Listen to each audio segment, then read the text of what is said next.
दौरानी नमाज जूते का सामने होना। सवाल: अगर दौरानी नमाज जूता जाए नमाज के सामने या दाएं बाएं पड़ा हो तो क्या उससे नमाज नहीं होगी?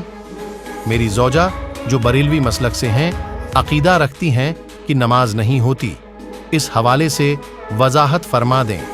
जवाब: दौरानी नमाज अगर जाए नमाज के दाएं या बाएं या सामने कोई जोता पड़ा हुआ हो तो उससे नमाज पर कोई फर्क नहीं पड़ता, नमाज दरअसत हो जाती है। सहाबा कराम रजी अल्लाह अन्हुम से मस्जिद में जोते ले जाना और पाँव के दरमियान या साथ रखना साबित है। जाहिर है जोता किसी के दाएं होगा, किसी के बाएं और पछली सफ वालों के आगे, लिहाजा उस सिलसिले में शक नहीं करना और जोते के सामने होने की सूरत में उसे सजदा करना मकसूद नहीं होता। अलबत्ता अगर जोते पर कोई नजासत लगी हुई हो तो उसे पाक करके मस्जिद में लाया जाए। आपके मसाइल और उनका हल में है।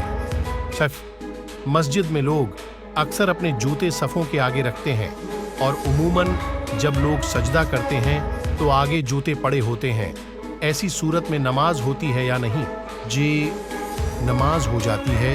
जूतों पर अगर नजासत लगी हो तो उनको साफ करके मस्जिद में लाना चाहिए।